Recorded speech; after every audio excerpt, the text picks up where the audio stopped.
We got a full house this morning. Good morning, everybody. Nice. Look at that.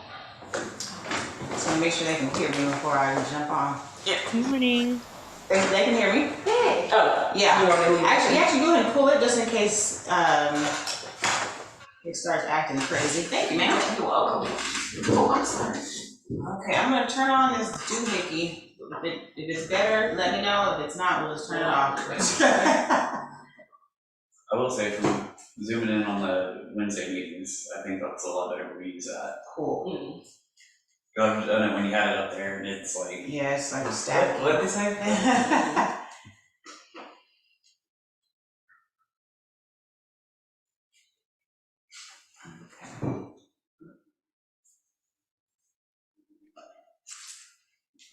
I'm on my husband's computer, so this is Meredith, not Dylan Green.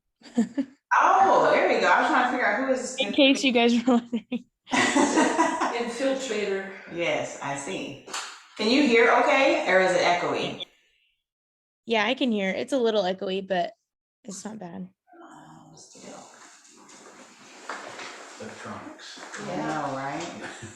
Yeah, that's just where it charges. Okay. Well, we'll try not to squeak too much, because like it's not broke, I'm not going to Okay. fix it. That's I'm right. just going to go with it. Okay. So let me share a screen. Maybe. There we go.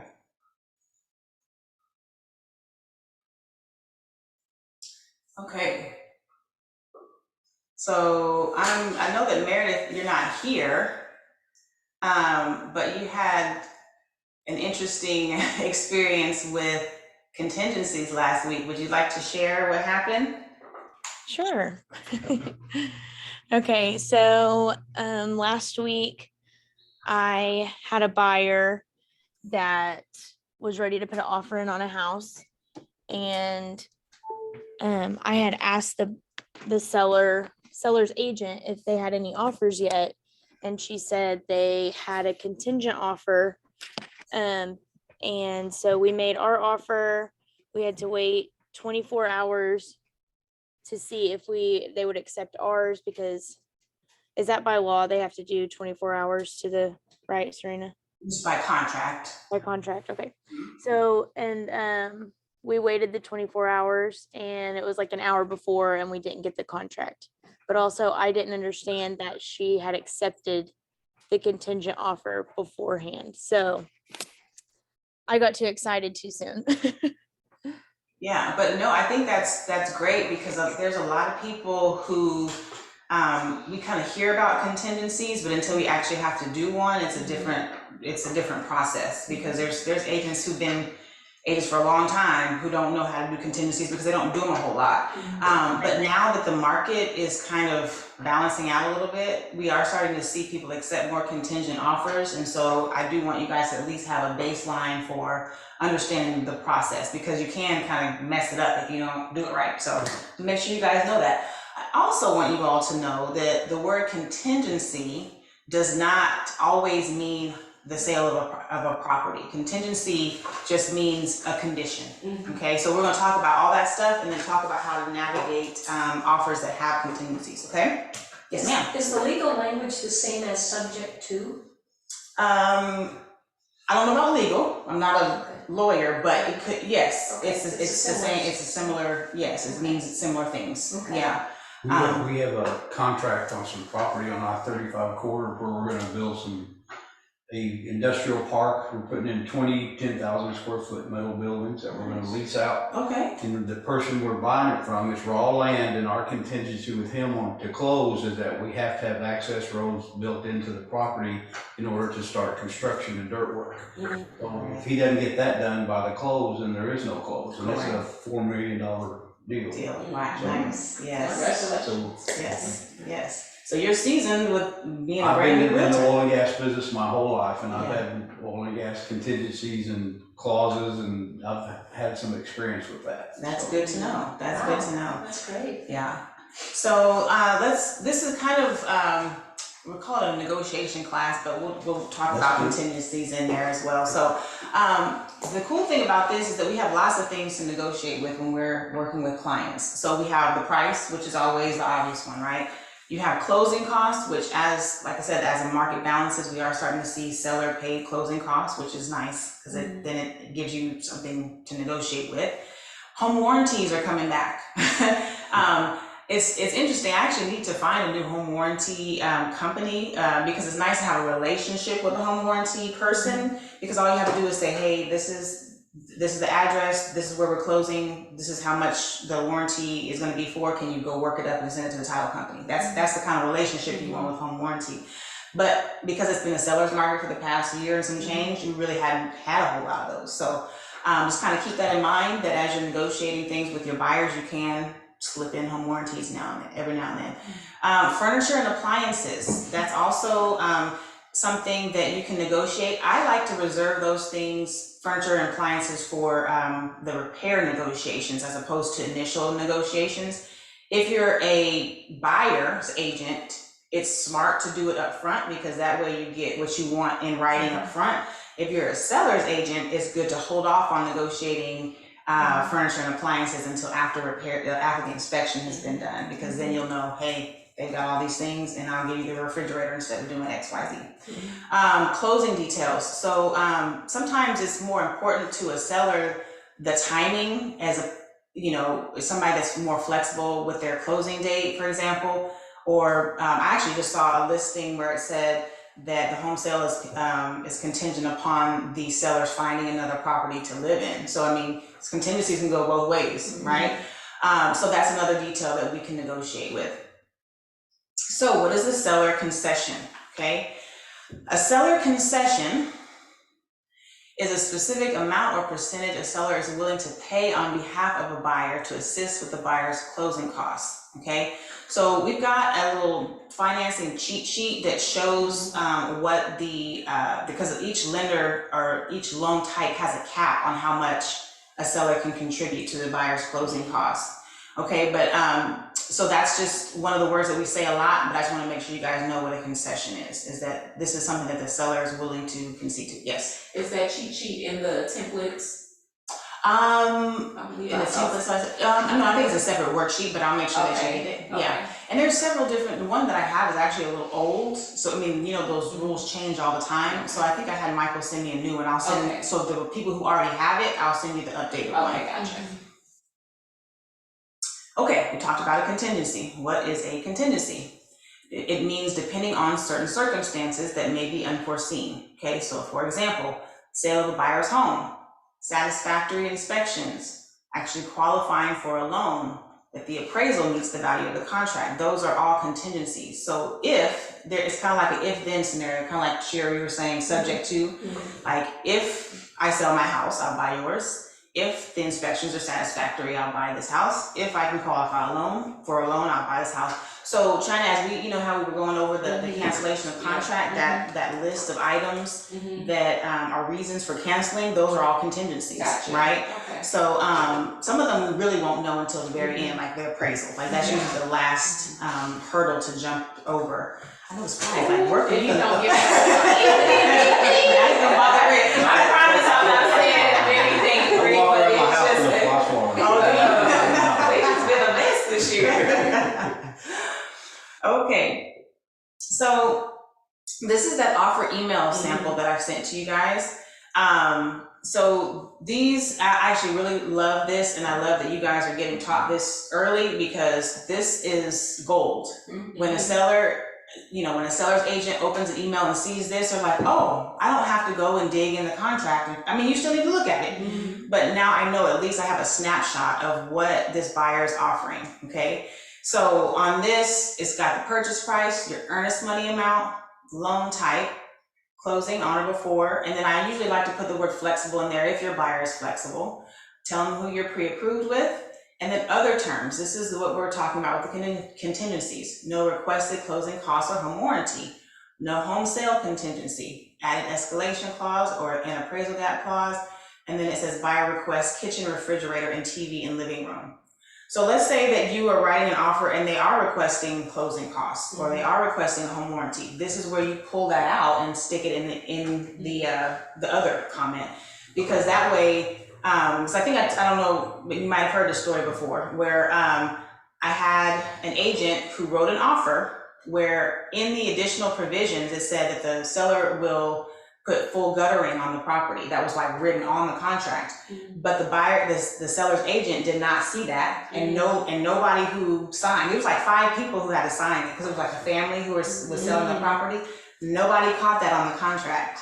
And then when it's time to do all the things, they're like, wait a minute, I didn't agree to do gutters on the whole house. And they did. They did it. Multiple people signed this document. The listing agent saw the contract. And so, not to say that it's our responsibility to make sure that they see what's in there, but it's to our benefit, and it's to our benefit of our clients if we pull all the information up front and say, this is what it is. So let's say that you're requesting $5,000 toward closing costs. Remember that phrase that I gave you? So it would be buyer requests $5,000 toward closing costs and prepaid items, right? To make sure that it's enough, that it's not just covering closing costs, it's covering taxes, insurance, anything that goes in their escrow account. So that's something that you would write in there. No home sale contingency. Let's say that there is a home sale contingency. Okay, you need to make sure that you on other terms you'll write sale is contingent upon or purchase is contingent upon the sale of the buyer's home. And you see what I'm saying? So that's something that you pull from the contract paperwork and put it in your offer email sample, okay? So we'll talk about those sheets in detail, but I just wanted you to know that that's why this offer email is so important, and I love that it's a template. Just make sure that when you are typing over the information that it's your information as well, because I have had some people that leave things on there that shouldn't be on there. So make sure that you're thinking about what's in your contract that you're writing for your buyer, and make sure that it's exactly what's on the email. Can I add something to that? Sure. So I made my first contract offer, so Yes, you did. it's another story, but I followed the template, Sure. and it was really, really easy. It just really gave me the confidence that, hey, I know what I'm talking about. Yeah. And really, all I did is just match what I see in the contract and just add it here, and also just kind of make it your own. But it was just really, I thought it was really cut, clean, dry, and straight to the point. So definitely kudos to you for making a template. Like Well, that. I love And I like that templates too. because what it's good for you, and it's good for SALT, because it makes even the newest agent look like they know what they're doing, right? Because you know what all these things mean. You and then really it helps you to understand what you're doing for your client. Like if you're breaking it down like this, it's like, okay, well, we need X, Y, Z, and you know, it's very focused, so you know exactly what we're doing, right? Yeah. So I love it, and I'm glad that you guys are using it and it's working for you. Okay. Serena, I have a question really quick. Yes, ma'am. Kind of in my case, when there was a contingent offer, or like as the other agent, are you allowed to ask what the offer is contingent upon? Or do you just have to take that it's a contingent offer? Most of the time, if well, here's the thing, and then we're gonna talk about this. All the questions that you had about that offer should have been on the MLS. Remember we talked about that? Yeah. So if you have a listing and your seller has signed a contingent offer, that should be disclosed in the MLS. That's under realtor remarks. It should say, you know, seller has accepted an offer contingent upon the sale of the buyer's home, and then it should have that's if the house is not under contract, right? And we're going to talk about that more in detail. So if the buyer's house that wrote the offer is not under contract, that's what goes in the MLS. If the buyer's house is under contract, the whole thing goes pending. And that's the piece that people don't get, is that it really depends on what the contingency is, right? Because if the buyer's house is under contract, it's contingent upon the closing of that property. If the buyer's house is not under contract, this deal is contingent upon the seller getting the house under contract. Okay. So they should have said something in the MLS saying this is contingent upon, or they should have marked it pending. No, they only mark it pending. So that buyer's offer that they accepted, if that buyer's house was already under contract, the whole thing should have been marked pending. Okay. Right? You only mark it pending if you're actively working toward a closing date that's already set for both the buyer and the seller. Gotcha. Yeah, and we're going to look at that, because all that is explicit on the contract. So we're going to look at that in just a minute. And especially as a listing agent, it's important because otherwise you'll have buyer's agents wandering around like Meredith, wondering like, what is the deal with this property? We shouldn't have to wonder what the circumstances are on this property, because your buyer got all excited thinking she was buying this house, and it was already under contract with another buyer with a contingency. So we just need to know all those things before. So Yes, ma'am. until that buyer's house goes under contract, are they so they're not officially under contract, they can continue to accept other offers? Here's the thing, both of those things are true. Okay. They are under contract because they have to give that buyer first right of refusal. They can't just take another offer. They have to say, hey, you have 24 hours to remove your contingency, or I can go accept this other one, right? Okay. So that's what happened in Meredith's case, that those particular buyers were able to let go of that contingency. I guess they didn't have to sell their house, they just wanted to. But because they were able to take off the contingency within that 24-hour period, now they're under contract for real. Gotcha. Yeah, so you see how it's kind of tricky, and if you don't communicate well, or if you don't understand the process, it can confuse everyone. Yeah. Okay. Yeah. So, okay, we've got 3 phases of negotiation. The initial offer, which is contract terms, price, condition, closing date, concessions, all those things that we put in the offer email, okay? Then we have what's the inspection period. This is already built into the contract. That's another contingency, right? Saying that, hey, I'm gonna inspect the property, and if I don't like the property, I can walk away and keep my earnest money, right? So that's another negotiation piece. So it's in the seller's best interest to work through those negotiations during inspection period. And then we've got the appraisal. If the appraisal comes back and there's a gap between the contract price and the appraised value, you've got to negotiate that gap or the deal busts. Okay, so lots of negotiation, lots of opportunities for us to be problem solvers because that's what we are, right? In real estate, we're trying to figure out a win-win for the buyer and the seller. So these are all the opportunities that we have to do those. The initial offer, like I said, we've got all the things that are on the contract. So price, getting financing, negotiating the closing date. I've actually had the time reference date be a point of contention, like when do your inspections start? I've had sellers come back and say, no, I only want you to have this amount of days to inspect the property. So, I mean, we think that the time reference date is kind of not a big deal, but it can really be a big deal sometimes. The length of the inspection period, things that are included and excluded with the property, like personal property items, refrigerators, hot tubs, those sort of things. A residential service agreement, which is another phrase for home warranty, whether those things are going to be included in the offer or not, when the buyer will actually take possession, and then if there's a home sale contingency. So there's lots to negotiate just in the initial offer, okay? So we talked about this, I think, before. What determines your buyer's offer price? So I'm gonna let you guys answer that question. How do you know what to offer on a house? Comps? I think comps, that's what I think. Okay. Do the comps in the area and eggs, or apples to apples and oranges to oranges. Anybody else have other thoughts? Pre-approval, the pre-approval. Yep, what they can afford, right? that can tell you a lot. Yeah, because that's what I just went through, so. Yeah, absolutely. So we've got several factors, okay? So you've got the buyer's purchasing power, which is what China mentioned, the buyer's motivation, like how bad do you want the house? Market conditions are huge, so that's comps. Actually, it's not really just comps, it's how quickly things are selling, the demand for that property, and then the seller's motivation. I just got a call this morning from an agent whose listing has been on the market for 26 days. And she was like, you know, is it time for a price reduction? And I was like, the market is telling you exactly what you need to know. What kind of feedback have you been getting? And if it's price related, then the answer is yes, it's overpriced for this market. So I like your answer of comps, but sometimes comps don't even matter. It's the motivation of the buyers in the market will determine what the value. How bad they want it. How bad do you want it, and how bad do you want to sell? Because some sellers are not that motivated. They're like, oh, I can stay here and you know, I've got time. Gotcha. So so we kind of broke those down.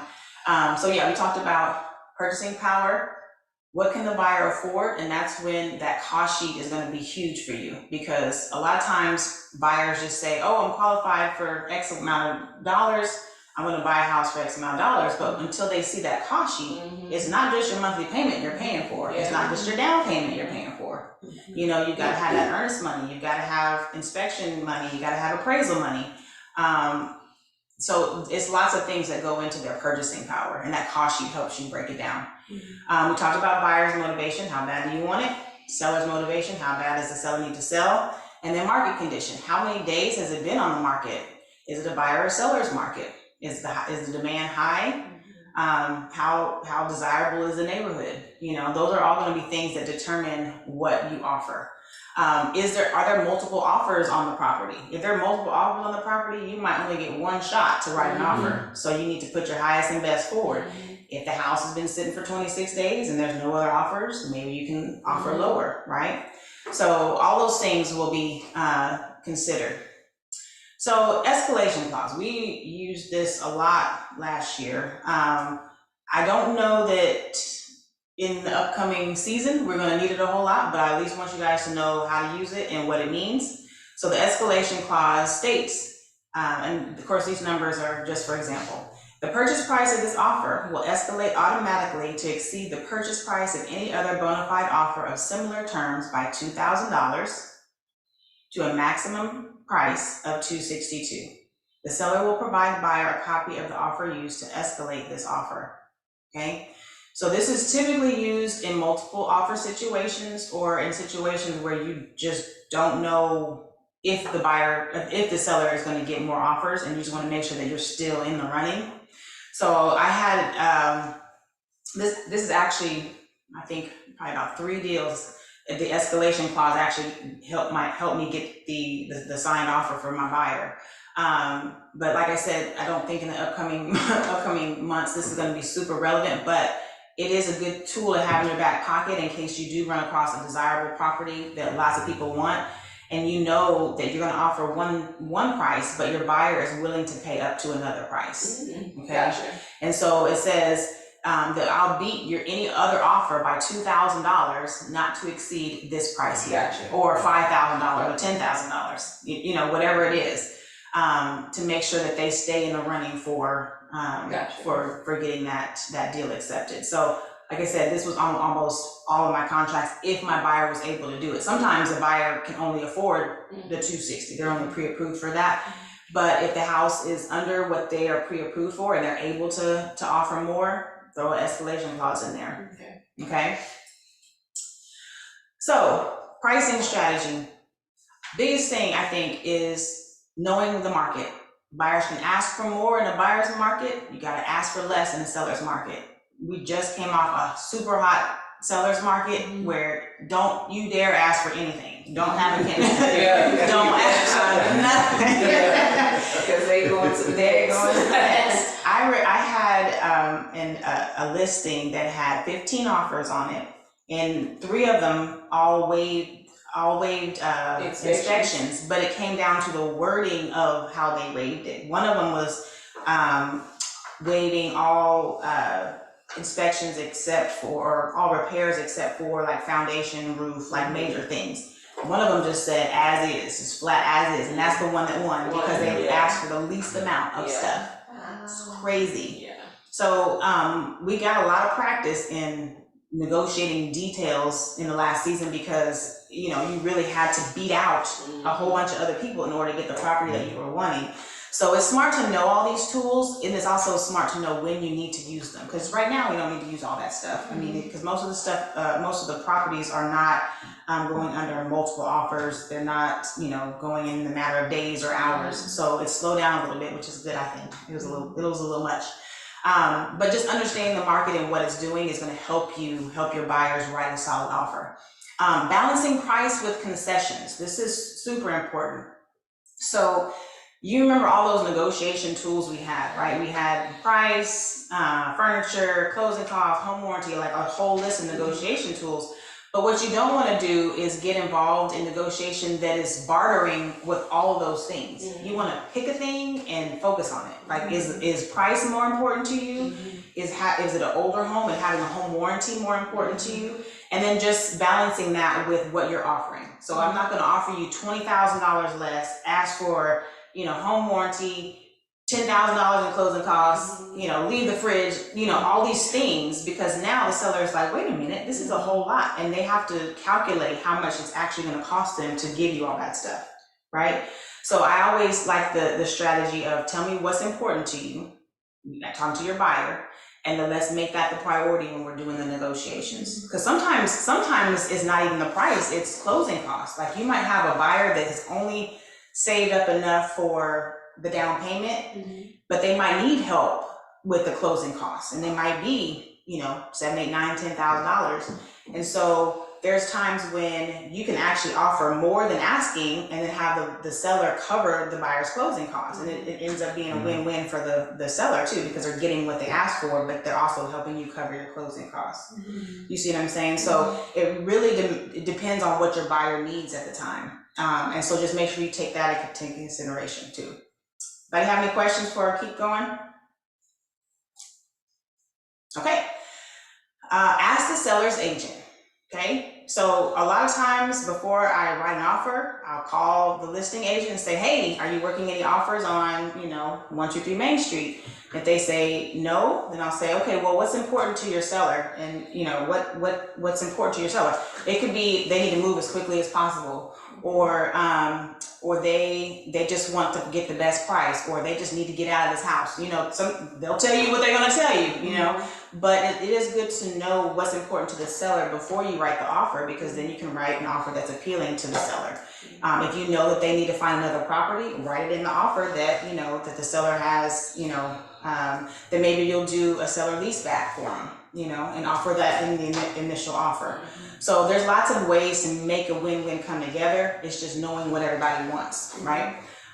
Remember the appraisal. That's another pricing strategy, is to make sure that if you know for a fact that you're writing an offer that's way over what comps are showing in the neighborhood, to work it out a little bit beforehand if you can, because that way you don't want the deal to fall apart a week before closing, because we all knew that it wasn't going to appraise for the contract price. So you can either work in an appraisal gap up front, or just wait till the appraisal falls through and then negotiate at that time. So just make sure that you keep that in mind the appraisal in mind when you're doing your pricing.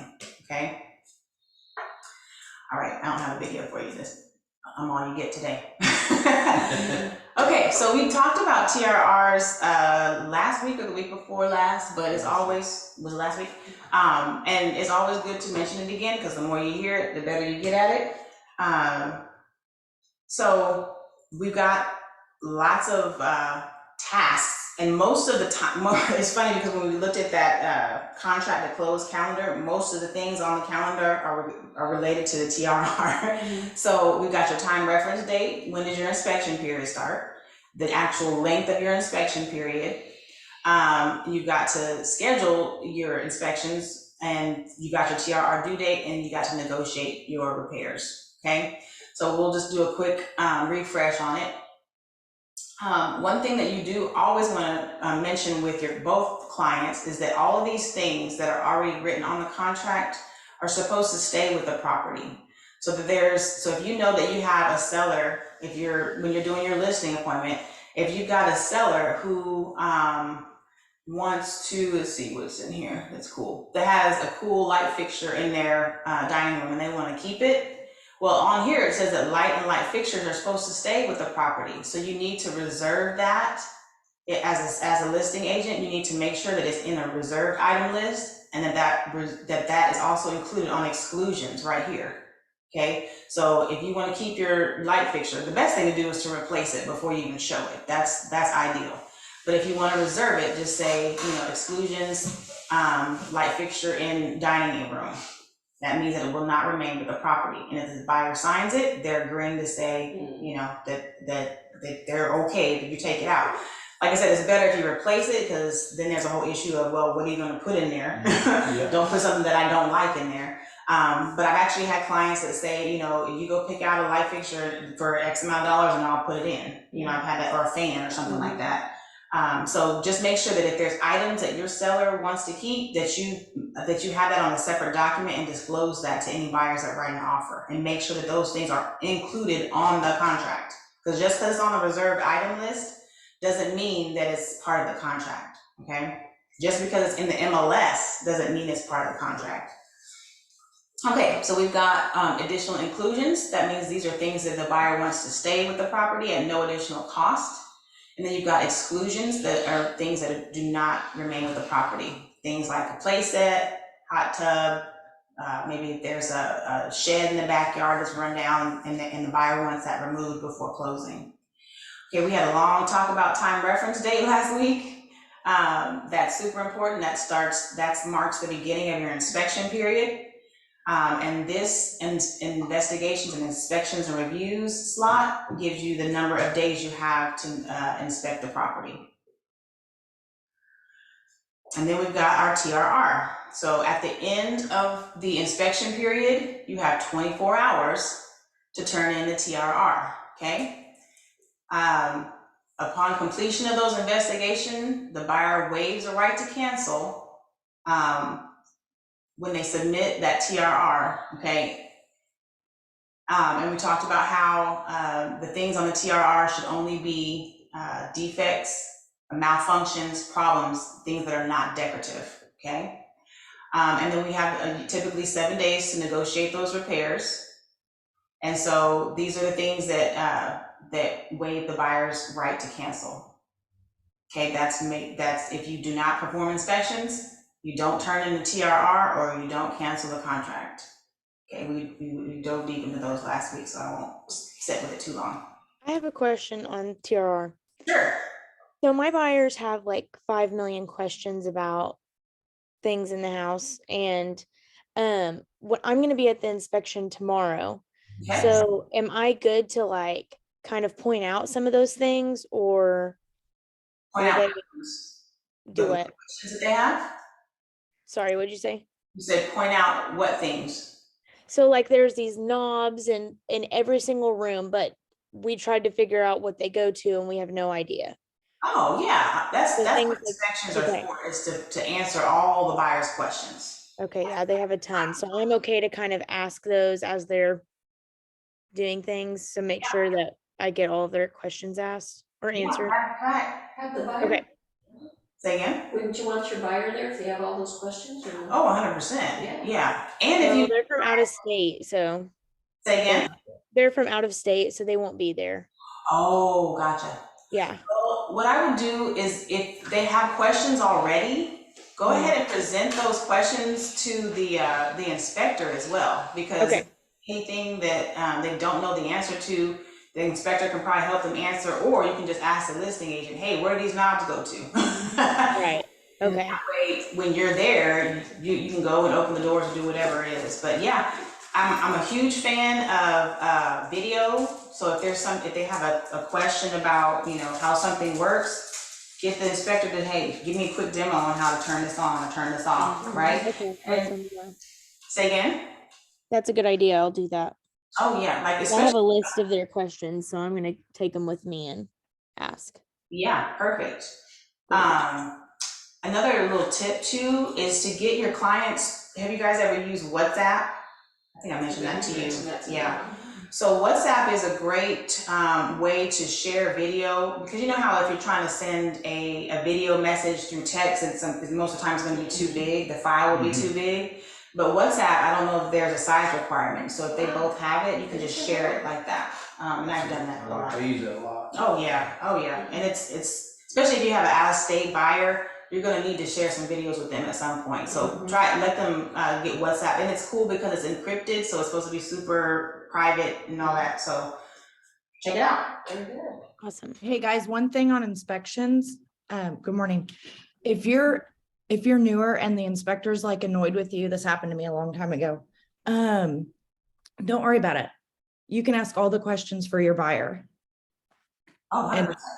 Who is and it? He's no longer inspecting. That was like 12 years ago. No, I mean, who are you? Who are we talking to? Hi, this is Jamie Doherty. Oh, hey, Good Jamie. morning.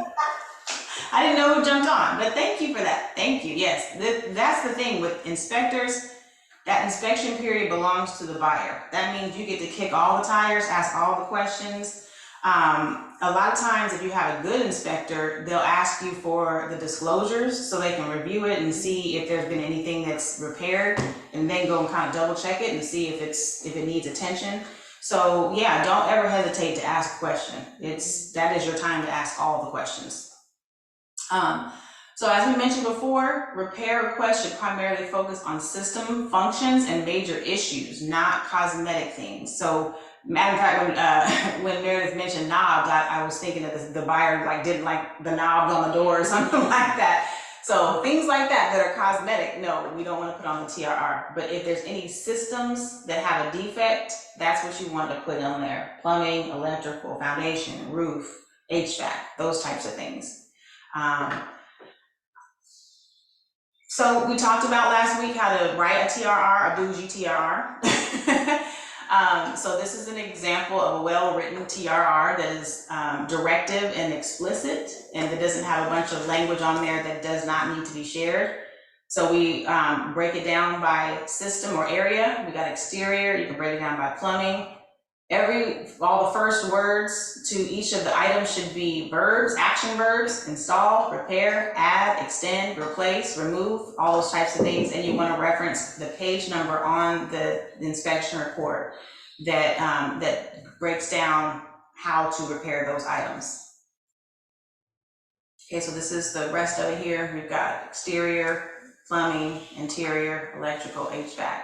Hopefully you don't have this many things, but I have seen 2-page TRRs, so it's very possible that that you have lots of repairs to request, okay?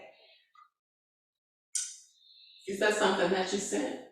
What's that? Oh, the sample TRR? I believe so. Okay, I didn't get it. Okay, I'll make sure you get it. I'll make sure you get it. Okay, so appraisals, understanding who does what, the gap clause, and closing the gap, okay?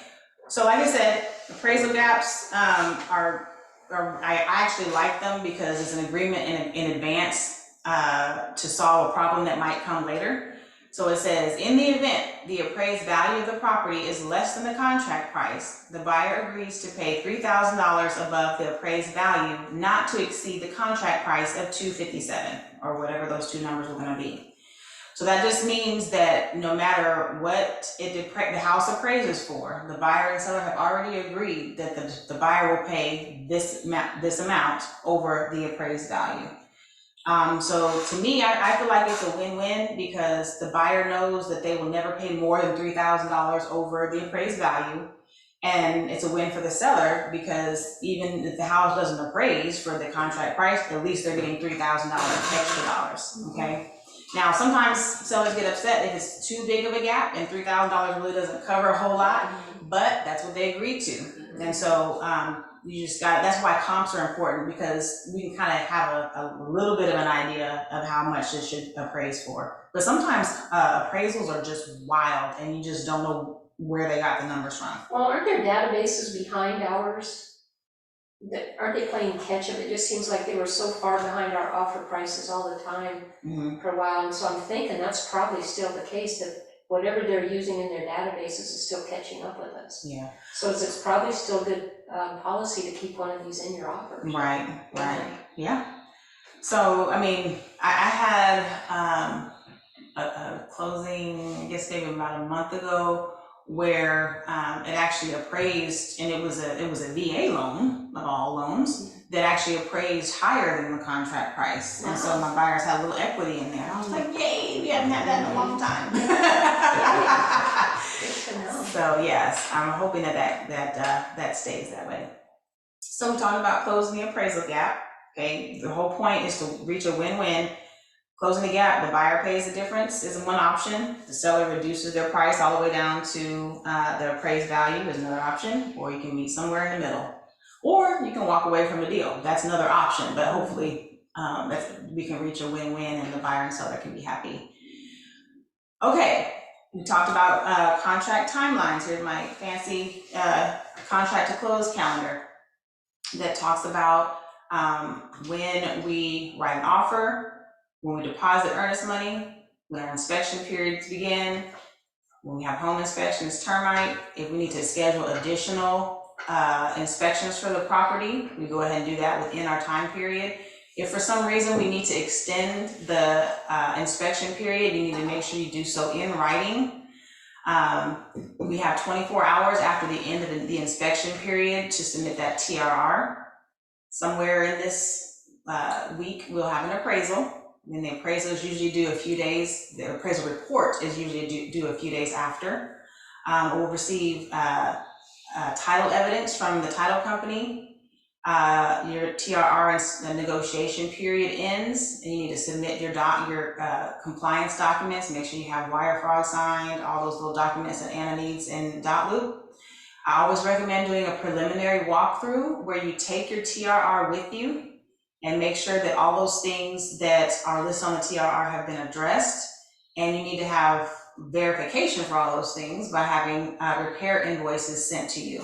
Okay, so make sure that that's a step that a lot of agents forget about, but it's super important. Matter of fact, last night I got a call from some clients who on the TRR we had requested that they repair the garbage disposal, but the sellers marked it out and just said it just needed to be reset.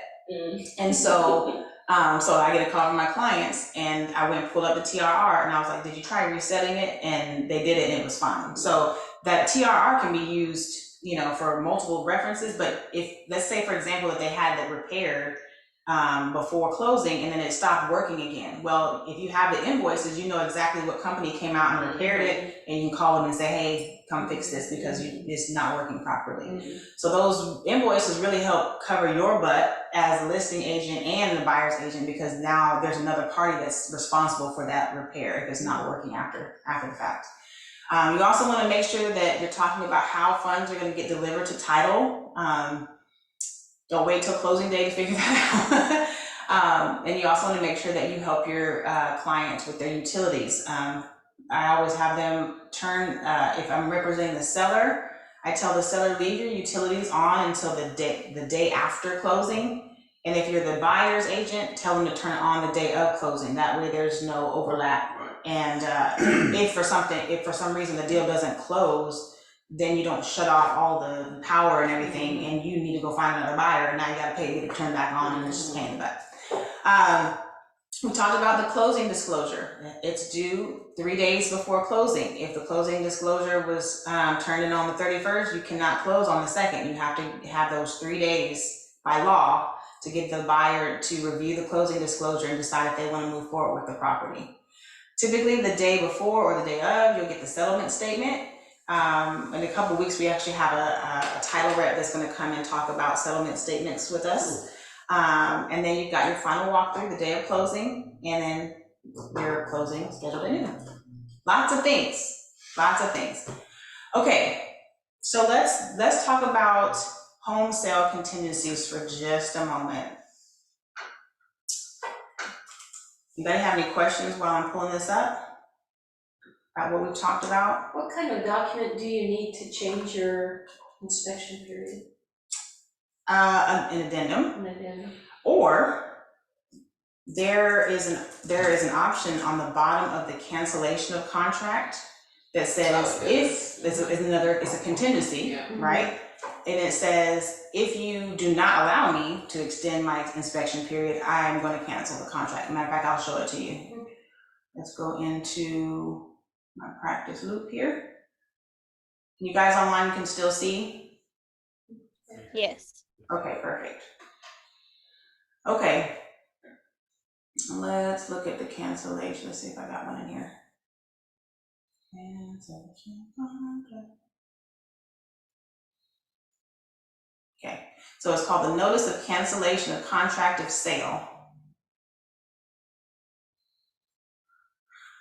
Okay, so these are reasons that a buyer can cancel. And what I want you to notice about this form is that there's no place for the seller to sign here, right? This is just a notice. This is saying, hey, I'm backing out and this is why.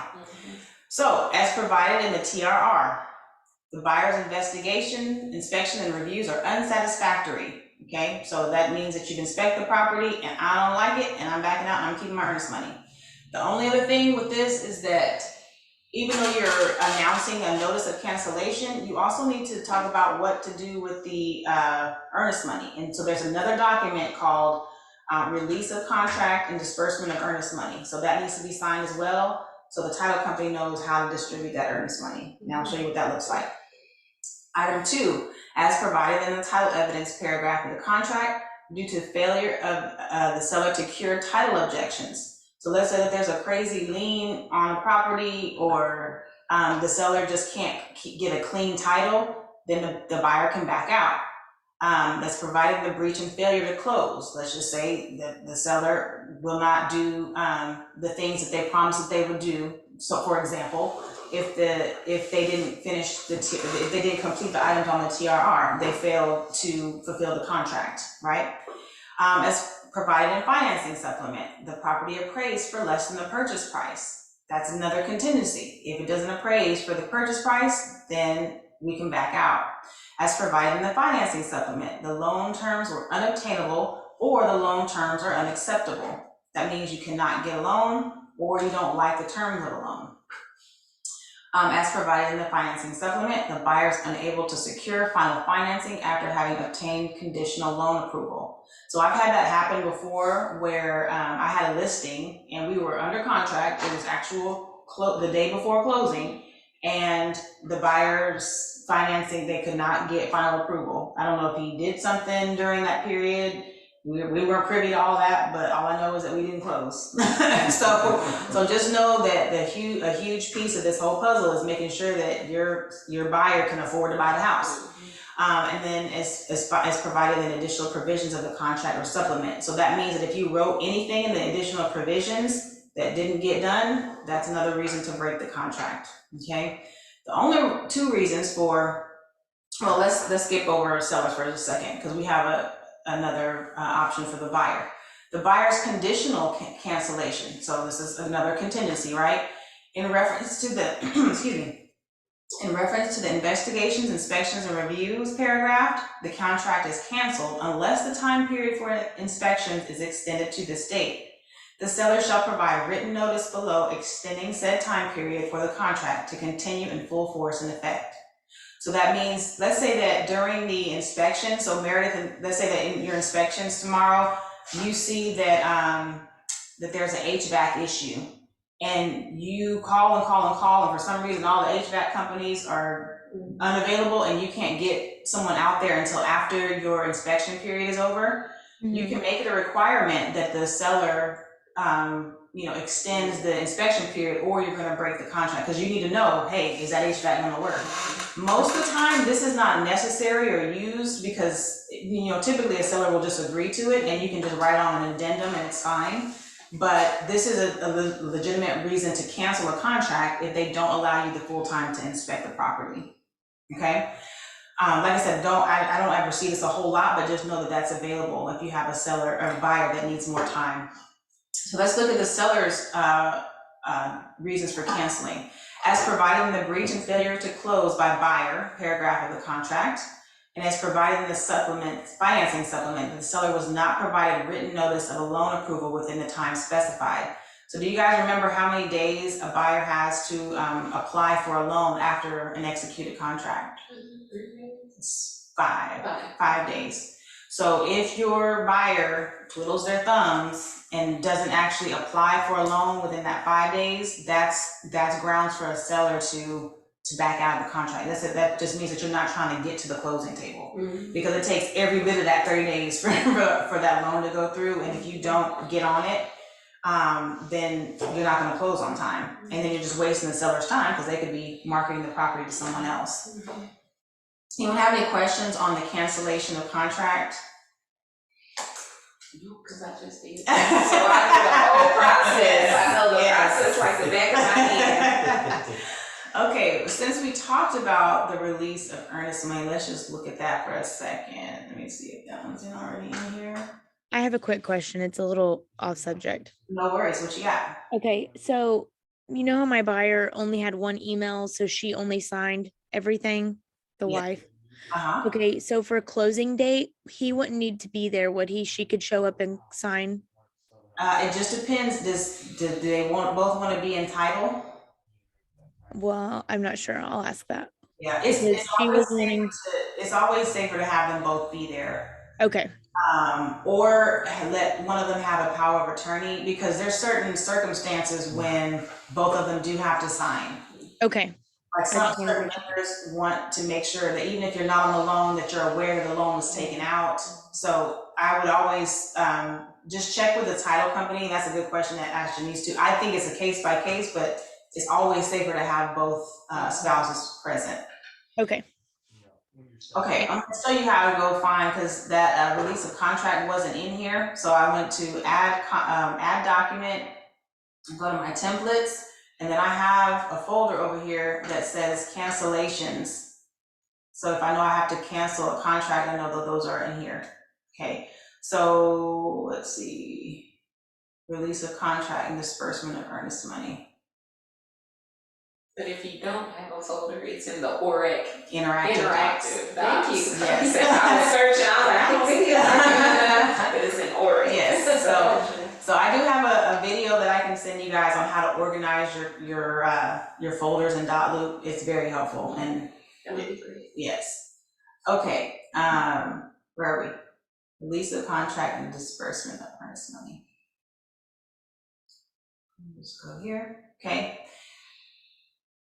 So this one is pretty self-explanatory. It says that this is the date that the contract was signed. This is the address here. The holder of the earnest money, so it'll have, you know, whatever trust account that it's in, or whatever title company it's with, and has the earnest money amount, and then who the money will go to, okay? And you have the buyer or seller's names. They have the dates in here, and unfortunately, the buyer and the seller have to sign this document, and a lot of times sellers are hesitant to sign this document because they're like, well, no, they backed out, and blah, blah, blah, blah. That's what I was worried about, like, Yeah. oh my gosh, please don't. Yes, Do they because sign? by contract, they're Yeah. supposed to sign it, and it's supposed to be released, but sometimes they just try to be pain in the butts, and, you know. But here's the other piece, if they don't cancel this contract, they can't let someone else write another Right. offer on their house, which is normally why most sellers just sign it and, you know, begrudgingly, but they need to move on so they can get another deal under contract. So that's what this looks like, and it's just signed by the agents and the buyers and sellers. Okay, so that's release of contract and disbursement of earnest money form. All right, let's talk contingency of home sale. So I do have in my my folder and templates, I have one that is just for contingencies, because there's 3 different documents that you want to have in this folder. So I'm going to stick all of them in there so we can look at them. I think Christian had a question in the chat. Oh, let's look and see. Thank you. Yeah, you're welcome. Oh, I think, yeah, she said that she wouldn't be able to talk. If the buyers do something and can't get approved because of something they did, they get their earnest money back. Yes. I wouldn't tell a listing agent what they did or didn't do, but yes, if you can't get financing, you can't buy the house. So even though it is their fault, they do get their earnest money back. Hopefully that helped. I know you can't answer me. Okay, so let's talk about these 3 documents here, okay? This first one is the sale of buyer's property condition not under contract. The second one is the sale of buyer's property condition presently under contract. And the third one is the condition removal notification, okay? So it's important to know who sends the condition removal notification. The ones who wanted it. Is it the listing? The seller, yeah. Yeah. The seller is the one who sends the condition removal notification. Because that means if they're already under contract, this is a notification telling you that you have 24 hours to remove this contingency, or I'm gonna move forward with this other buyer. So we'll dig into that. So let's say that you're a listing agent and you receive an offer that has this document attached to it, okay? This is the property condition, or the sale of buyer's property condition, okay? So that means that this termination condition is that the contract is subject to termination for failure for the buyer to sell buyer's property. So this address that goes in here is the buyer's property that they need to sell in order to buy the current property that we're talking about, the subject property. It not only has the address, but needs to have the legal edition, because a lot of times, if you are a listing agent, you might want to go Google that house and see if it's something that's going to sell relatively quickly. Because if it isn't, you might not want to sign the offer, right? And just say, no, come back to us when you have that under contract, because it might take you a while. And I don't even want to be locked into you, unless you're like the last resort. So that has happened. I've done that before. I've had people want to write contingent offers, and I was like, no, won't you just get under contract and then we'll revisit. But I don't want to commit my seller to you unless I know that you can actually sell your property. Right. So, second one is the status of buyer's property. The buyer's property is now listed as exclusively for sale with a real estate brokerage or firm. So maybe they are writing a contingent offer and their house is already on the market. That's great. That means they mark that box there. Or the buyer shall list the buyer's property with a real estate brokerage firm within 2 days of the acceptance of this contract. The buyer shall endeavor to sell it pursuant to the terms of the listing agreement. So that means if you accept a contingent offer with this one, they only have 2 days to get that house on the market with a brokerage in order for this contract to be binding. So if they take 5 days, that's breaking the contract. This next paragraph is super important, and it's the difference between this page and the other page that we just talked about. Continuation of property on the market. Seller's property shall remain on the market. Seller may continue to show and offer seller's property for sale until the termination condition is removed. There's agents out there who don't read this and are upset with you because you have not marked the property pending. You're not supposed to mark it pending if you have this form. So make sure that you understand the difference between the buyer's property under contract and it not under contract. That this means that there's time for the buyer, while the buyer is trying to sell their property, I can still actively market mine, right? Okay, so make sure that you pay attention to that part. So while you're marketing the property, you can still get offers. Yes, you can still present that to the Correct. sellers. Okay, gotcha. Yes, you can still present those offers to the sellers, okay? We just can't accept it. You just can't accept it until the 2 days expires. Yes, so Okay. so this is paragraph 4. Mhm. The seller's demand to buyer to remove the termination condition. So let's say that we've accepted this buyer's contingent offer and we get another offer that we want to accept. Now it says, in the event the seller accepts a valid bona fide offer written from a third party, subject to no conditions other than inspections, titles, survey, or mortgage inspection certificate, or financing, and conditioned upon buyer's right to remove the termination condition, the seller may demand removal of the termination condition by notice to buyer or buyer's broker if applicable. Okay, so let's break down what all that means. So that means that if the seller receives another offer that is not a contingent offer, so you can't swap out one contingent offer for another contingent offer. It has to be subject to nothing else except for inspections, title survey, normal things that go along with the contract. So if they want to accept that offer, then they are going to submit that termination condition removal form. And it can be done before the 2 days, is it? No, so this is how it goes. So where do we stop? The buyer shall have until the date and time specified in the demand from the seller to remove the condition, no less than 24 hours. So you might be nice to them and give them 5 days to get their house under contract. It's up to you. I'll show you what the form looks like and you put in the date. Within which to remove the termination condition in the manner set forth below. Okay, so these are the ways that the buyer can remove that termination condition. The buyer shall either have the property under contract to close on or before the closing date of this contract, subject to no conditions other than inspections, title and survey, or financing, or the seller will submit in writing verification from a financial institution or other lender of the availability of sufficient funds or financing to close this transaction without the sale of the buyer's property. Does that make sense? So there's two ways that you can remove a condition. They're obtaining funding for. Yep, they can either get a loan for the property, or they get their house under contract. Okay, and Yeah. those are the only. Yes. Gotcha. Yes, or if they might even have cash to pay for it. That's another option. They just have to have the financing. Proof of funds. Yeah. Basically. So, and Meredith, I don't know if you're still on there, I think in your case, because they only had 24 hours, they probably just didn't have to sell their house in order to close. Does that make sense? Yeah. Sadly. Exactly, yes, but it's okay. In any event, the buyer shall give notice to the seller's buyer, to seller of buyer's removal of the termination condition within the time period specified in paragraph 4. Such notice shall be accompanied by whichever is applicable, a true copy of a valid bona fide contract to purchase the buyer's property.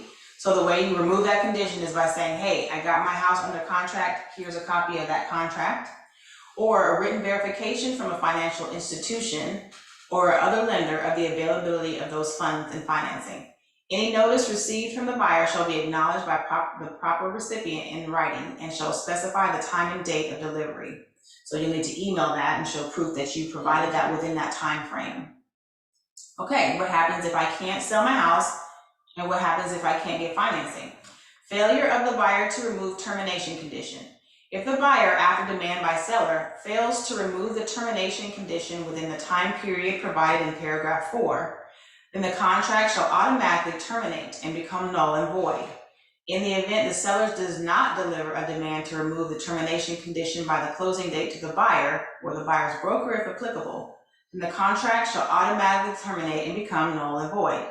The buyer shall release the seller and the respective brokers from any claim, demand, liability, or loss under the contract, and earnest money shall be dispersed according to the provisions of the contract. Okay, lots of words, just means that the contract is null and void if they can't remove those conditions. So let's look at the condition removal form. Looks like we got another challenger. Oh, thank you. Have to leave early. It did, thanks, okay. So that's Connie and, yeah, so we answered Kristen's question, perfect. All right, so this condition removal notification. So demand from the seller to remove conditions. So this is a demand that the seller sends to the buyer's agent that's needing to sell their house. So you got the buyer's information here, the property address, and you have until blank on blank to remove the termination condition. So that's why the 24 hours, it can't be any less than 24 hours, but you can put a date on there for how much time you want to give them. You want to be sweet? If you want to be sweet and give them a week, if you want to hurry them up and only give them 24 hours, it's up to you what you put in this box or whatever the seller wants to put in. Then you have the date and you have everyone sign here. It's pretty straightforward. So notification of removal of the condition from the buyer, okay? So the undersigned buyer hereby removes the termination condition created by and expressed in the contract as indicated below. They've attached a copy of the contract to close the buyer's property, or they have a copy of a verification from a financial institution showing that they have enough funds to purchase the property without selling the buyer's property. So on yours, Meredith, when that condition removal was sent, the buyers probably clicked one of these buttons and said, hey, this is me removing that condition. We have a closing date, we're gonna move forward and close on this property without the sale of my house. Does that make sense? Yes.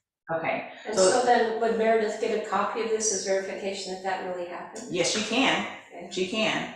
I don't know that it's required, but it's a courtesy because, at this point, now the property goes pending in the MLS, right? Because now they're officially under contract. So typically if that happens, you know that they did something to make this work. Right. So, but I've never had that. Probably Really, too late for me to ask for this. say again? Right. It's probably too late for me to ask for this. Yeah, and really unnecessary, honestly, because if they marked it pending, they're under contract, so, Yeah. I mean, Right. Okay. you can if you want verification, but it's just, If they don't mark it pending, then you can yeah, do something. yeah. I mean, you can definitely ask for it, you can definitely ask for it, but that's usually an indicator that they have removed that condition, or else they wouldn't have accepted. Especially yours, Meredith, because your sellers wanted to accept your offer. Yeah, that's what I was about to say. They definitely liked our offer better, so. Yeah. So I don't think they would have accepted it unless they actually could remove that. Right. Yeah. So yeah, so it's good for you to see the forms that were used to instigate all those things that we were talking about last week. So this is that removal form that the listing agent sent to those buyers to say, hey, I have another contract that I want to accept. Can you remove this condition? So now let's look real quickly at the sale of buyer's property under contract, okay? So on this one, this just says that the contract is expressly conditioned upon the closing of the sale of the buyer's property at this legal address and address, legal description and property address. And it says if the buyer has not closed on this property by this date or a longer period shall the seller grant in writing, then this contract shall become automatically null and void. In this case, the abstract shall be returned to the seller and the earnest money shall be returned to the buyer, provided that the buyer shall nevertheless have the option to proceed with the closing of the contract, regardless of the closing of the sale of the buyer's property, by notice in writing delivered to the seller and care of the listing broker 24 hours before the expiration of the date specified in this paragraph. Notwithstanding the above condition, the buyer shall immediately apply for financing as set out in the attached financing supplement, if any, and the buyer shall immediately exercise the buyer's rights and inspections set out under inspections, and reviews of the paragraph. So what does all that mean? So that means that that your buyer is writing an offer on a contract. Their house is under contract, but they can only buy this house if this one closes. So this is usually what happens on a closing that's simultaneous. I'll have one closing, sometimes they're different title companies, maybe they're the same title company, but it's like I can only buy your house with the funds from this house. So if this one doesn't close, I can't buy it, and that's what this contract is for, okay? And that's, to be honest, that's most people's situations. Right. But the difference is that this buyer already they're already under contract with a buyer, okay? So what this says is that even though I have to close on my property, I'm still gonna move forward on your property just like normal. I'm gonna do inspections, I'm gonna go ahead and apply for my loan and get everything situated, so when my deal does close, I have the financing ready, and we've already done inspections on it. You okay, you need some water? But I'll get the taste. Okay. Okay, any questions on this one? So just to make sure, this is your buyer, who's actually purchasing the other property. Mhm. They're in a contract with Another somebody purchasing their. Correct, it's a So chain. we have a contract between us. So I had a contingency, I removed it because now I'm under contract. Mhm. So we have an agreement between us. So you're saying you're gonna go ahead and do inspections, everything that's needed in order for us to close on this property, so I can purchase the other one. Correct. But if this one doesn't sell or something busts with Something this, Correct. then earnest money is gonna be given back to the buyer, and then the seller is gonna try to obtain, or is that right? Yeah, or they can get another, if it doesn't close by the closing date, Right. if it's on there, Mhm. they are free to accept another offer. Okay, gotcha, just Yeah. making sure, but this is between the Yes. people that allowed you to remove the contingency. Exactly. Basically. Okay. It is a whole chain of Okay. events, and everything has to go just so. In order for so-and-so to buy this house, I gotta sell this Have house. you ever seen anything like that where the contingency was removed and you're almost close to closing on your own property and and then it busts. Yeah. Sometimes it may or may not bust, but it may get pushed back. So you might, most of the time, if you have two willing, a buyer and a seller who really want to make it happen, they'll just adjust the date until Okay, they can make gotcha. something work. Or if it's a seller that's been waiting, 6 weeks, 2 months to close, and then it busts, they might say, okay, forget it. I don't want to wait for you to have to sell your house again. Yeah. But they might have to do the same thing for another buyer. Right. So in the case of this, accepting this contract, you have to mark it pending because you're both actively Right. working toward a closing date, and you can't accept other Any offers when you're actively pursuing a closing date. So you can't just continue to go on with this contract, but it doesn't say pending in the MLS. Correct. You need to go ahead and say, hey, I've accepted a bona fide offer, we're moving forward, not if this busts, I got a backup. Exactly. Okay, gotcha. Yes. Matter of fact, that is a whole conversation because the whole backup offer thing is not really allowed. Right, it's like unethical, right? Right. So there's a spot in the MLS that says backup offers wanted. Yeah. And I'm like, why would you have that in there if you don't want us to accept backup can't offers? use it. Right. So we have, Jeff Lights is he's actually on the board at the MLS. I'm like, have them fix that because that's crazy if you don't want us to use backup offers. Now I guess when you, maybe cash offers are maybe a little bit different or something like that, there might be times when it's okay to have a backup offer, but most of the time they're very explicit about what you're supposed to do marketing wise on these properties. So now you guys know the difference. As a listing agent, you know that, let's say that, so on this one, you're just gonna mark it pending. On the other one, you're going to put a notification there that it's got, a contingent upon the sale of the buyer's home phrase in there. But you are still allowed to keep actively marketing that property.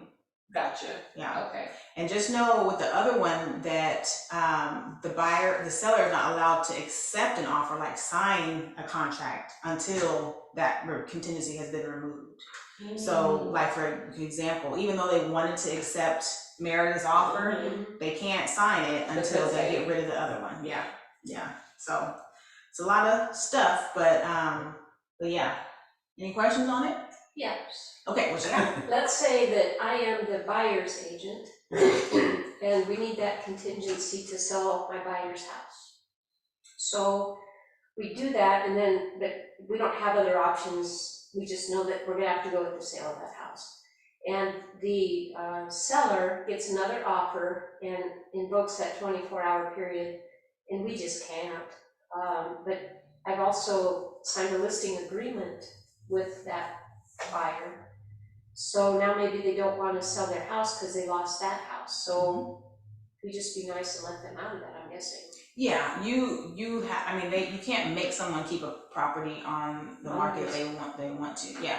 Now, what you can do, because you have to release it from the MLS, but you are under contract with them for that listing agreement, so they're really not allowed to list with anybody else but you until the expiration of that listing agreement.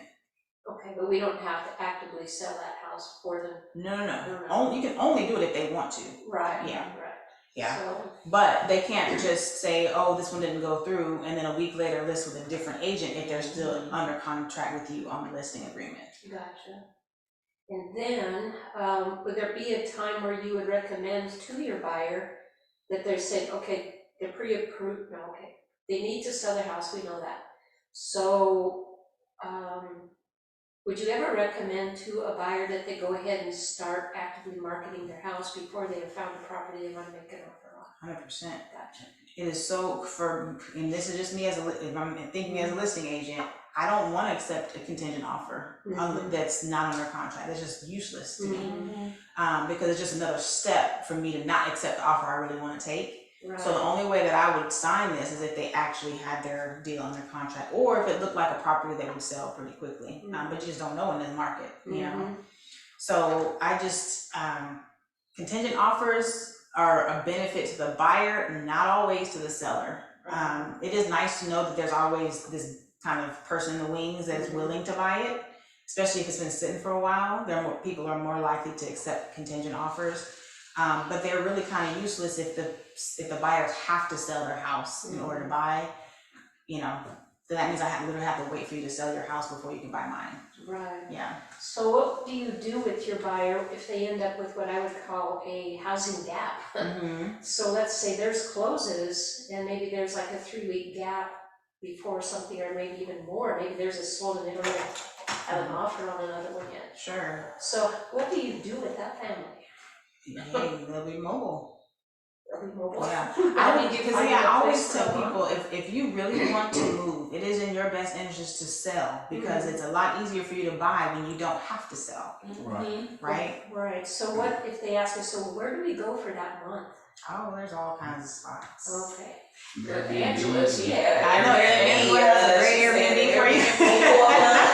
It was already furnished, so Yes. hey. There you go. You do Airbnbs. There's also, remember that company I told you about, show homes?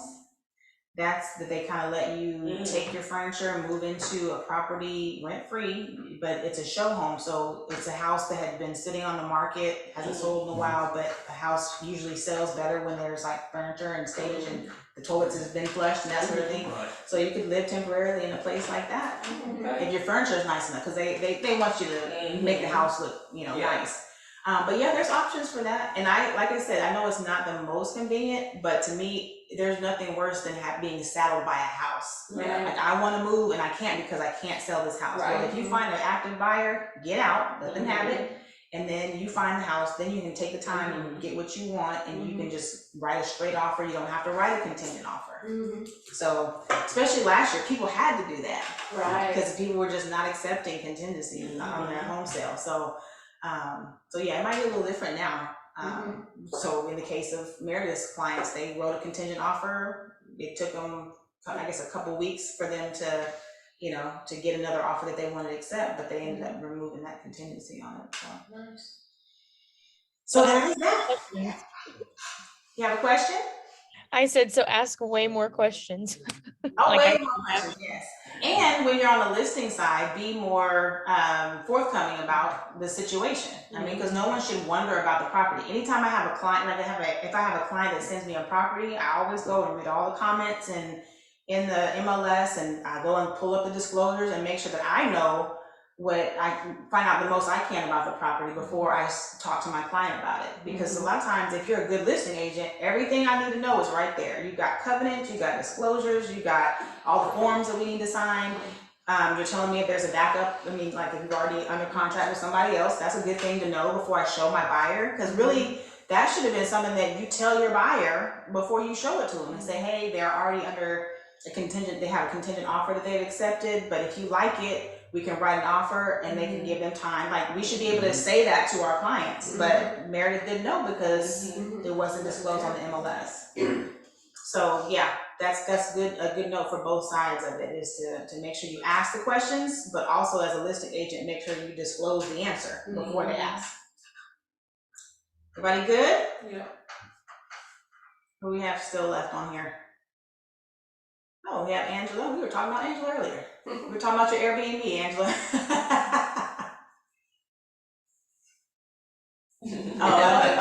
She's on mute. Sorry, I tried to unmute myself and I videoed myself, but okay. The Airbnbs are available.